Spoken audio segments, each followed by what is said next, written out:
gente iniciar, eu gostaria que o senhor contasse um pouco da sua história, de onde o senhor veio, como que chegou aqui em Santa Quitéria, um pouco da sua trajetória pra gente. Pronto, Alicia, eu sou natural de Fortaleza, né? Eu nasci mesmo na capital.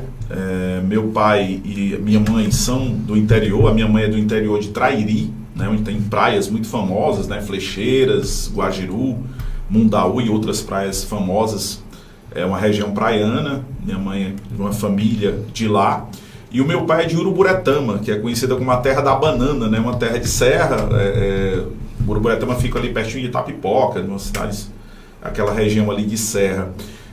Se conheceram em Fortaleza, se casaram e eu fui gerado lá, tanto eu como meus 2 irmãos. Eu venho de uma família pequena de 3 irmãos, e nós fomos realmente criados lá, num dos bairros ali periféricos de Fortaleza, né? O bairro de Antônio Bezerra, o bairro de Monte Castelo. Eu morei em alguns bairros ali, Nova Assunção, ali pertinho de Barra do Ceará. E assim, eu costumo dizer que eu tive uma infância um pouco interiorana, porque em Fortaleza, nessa época, nos anos 70 e começo dos anos 80, as crianças não podiam ter infância, né? A gente brincava na rua, foi uma infância realmente muito feliz.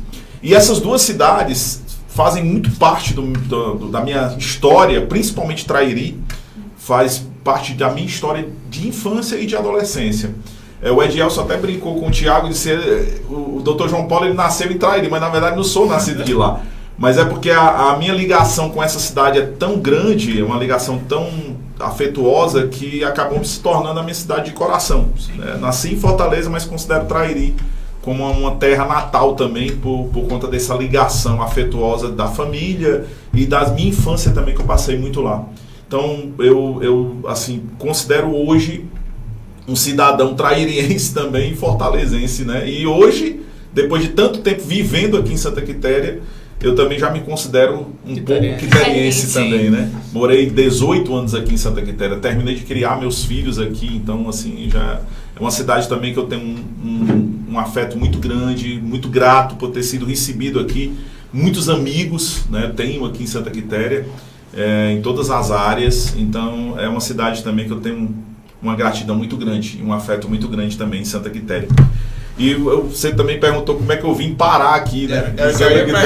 Como foi que se deu a roda do Trairi pra Santa Quitéria? Você abandonou as praias e veio pro sertão. Pois é, vim pro sertão da Santa Quitéria. Na verdade, assim, Thiago e Alicia, eu sempre adorei muito o interior, né? Tem uma ligação com o interior muito grande. Eu sempre gostei do interior. Tanto é que hoje, depois de morar aqui durante tanto tempo, desde 2001, que eu vim morar aqui no interior, ou seja, já são 21 anos, eu não quis mais voltar para Fortaleza, né? Porque realmente, de fato, eu gostei demais de estar aqui, do clima, das pessoas, da simplicidade desses lugares aqui. Hoje eu moro com a minha esposa em Catunda, então ainda uma cidade ainda menor do que Santa Quitéria.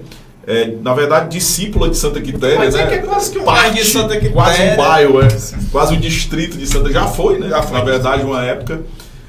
E assim, eu acredito que hoje em dia, quanto menor a cidade, eu acho melhor para morar, porque eu adoro essa simplicidade das pessoas, né? A simplicidade no interior, aquela coisa daquele calor humano, uma coisa mais bairrista, né? Mais bairrista também. Tranquilidade. Eu sempre morei em bairros periféricos de Fortaleza e esses bairros me traziam essa tranquilidade, né? Eu acredito que vem justamente daí. E quando eu vim para o interior, não achei estranho absolutamente, porque como eu já tinha essa coisa da infância e da adolescência, acredito que me adaptei muito bem ao interior por conta disso. Então hoje eu não me vejo mais nem morando em Fortaleza, né? Já me vejo totalmente aqui no interior do estado mesmo. Já se adaptou totalmente. E pra cá, pra Santa Quitéria, eu vim em 2001 morar, né? Trabalhar, eu comecei nos anos 2000, vim trabalhar numa campanha política do famoso político aqui de Santa Quitéria, o ex-prefeito, né, Tomás Figueiredo. Vim ser advogado da campanha e com a vitória dele em 2001, acabei ficando nomeado como procurador do município. E aí depois disso, depois de algum tempo trabalhando como advogado na região, acabei conhecendo outras pessoas, outras cidades. E aí passei a ser assessor jurídico de várias outras cidades, como Vajota, Heriutaba, Pires Ferreira, pertinho, né? Hidrolândia também. e Catunda durante uma certa época. E hoje eu trabalho em Hidrolândia como assessor jurídico e trabalho também como assessor jurídico do Sindicato dos Servidores de Ipu.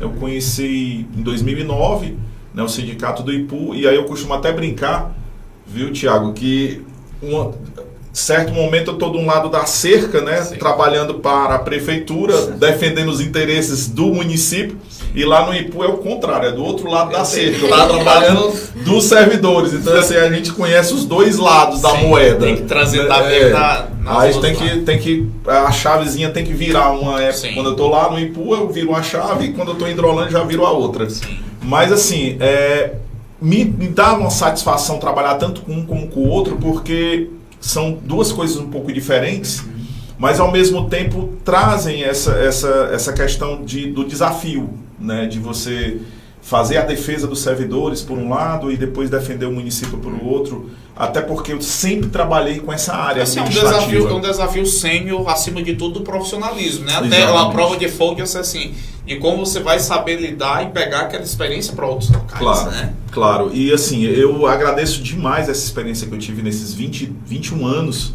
já estando aqui, trabalhando com várias prefeituras em vários lugares e sempre, graças a Deus, criando amizades, né? Criando esses vínculos. A gente, vários lugares que eu já deixei de trabalhar, mas quando eu encontro as pessoas falam comigo, a gente conversa, bate um papo, pergunta como é que tá lá, né, a situação, e a gente vai passando, as gestões vão mudando e as pessoas, os amigos vão continuando. Então eu acho muito legal isso, né? E são essas cidades onde eu já trabalhei, deixei muitas pessoas conhecidas, deixei muitos amigos. E às vezes até pessoas que eu nem lembro mais, as pessoas falam comigo, eu não lembro mais do nome, eu fico até com um pouco de vergonha de não lembrar do nome. Oi, tchau. Mas assim, a pessoa vai lembrando assim, e falando dos fatos, e a gente vai, pronto, aí caiu a ficha. Lembra, eu peguei um processo seu, uma confusão grande de começa. Graças a Deus que nunca chegou ninguém para dizer assim, doutor, tô com raiva do senhor por causa daquele processo, isso aí nunca aconteceu, ainda bem, né? Ainda não, ainda né? bem. Mas assim, eu fico muito grato assim, por todos os lugares onde eu passei, graças a Deus sempre fazendo amizade, sempre me dando bem com as pessoas, né? Apesar de ser uma profissão muito árdua e muito assim, que você pode criar um certo ranço com algumas pessoas como advogado, porque não tem jeito, você está defendendo um lado, o outro lado de alguma forma não vai ficar satisfeito, né? Principalmente quando tem uma decisão que você foi o vetor, o instrumento daquela decisão, né, como advogado. Então, de alguma forma, o outro não vai ficar satisfeito. Mas, assim, inimizades, graças a Deus, eu não criei nesses 21 anos que nós estamos aqui. Né?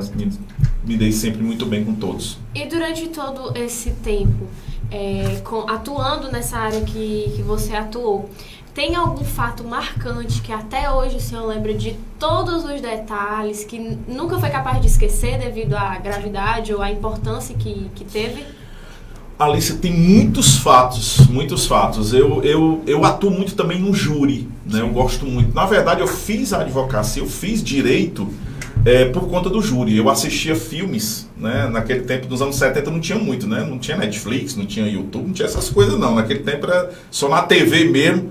E os filmes eram tarde da noite. Então eu me escondia para assistir os filmes tarde da noite. Meu pai e da minha mãe, eles iam dormir e eu ficava para assistir os filmes mais tarde, porque sempre... eu lembro até de filmes aos sábados e aos domingos, tinha muito filme, tá? E era proibido às vezes para menores, né? Os filmes de suspense, né, eram proibidos para menores, as crianças não podiam assistir. Às vezes eu assistia escondido, mas muitos filmes de tribunal eu sempre fui muito vidrado nisso. Eu adorava filmes assim que tinha. Já desde criança já era certo que ia para a advocacia. Tinha. E eu lembro muito bem, na minha infância, eu tinha um tio que era juiz de direito. E a gente passava, às vezes, finais de semana no sítio dele, né? A minha tia era tabeliã de um cartório lá de Calcaia e ele era juiz. E a gente ia no final de semana para casa deles e ele tinha uma biblioteca de direito nesse sítio. E eu lembro demais, assim, uma visão da minha infância que é muito marcante, era essa biblioteca. E eu pegava os livros, ficava folheando, não entendia nada. Mas estava lá... 10 anos de idade, né? 9, 10 anos de idade, não entendia absolutamente nada. Tanto às vezes eu folheava aqui e perguntava, tio, o que é isso aqui? E tal. E assim, eu lamento muito dele ter morrido muito jovem, né? Ele morreu com 50 e poucos anos. Ele foi juiz aqui de Cariré, né? Hugo Sombra Fernandes. Ele foi juiz de Cariré, juiz de Itapipoca durante algum tempo. E eu perguntava para ele o que era aquilo ali, tentando entender mais ou menos. E através desses filmes e também dele, né, desse meu tio, eu acabei criando esse desejo do direito.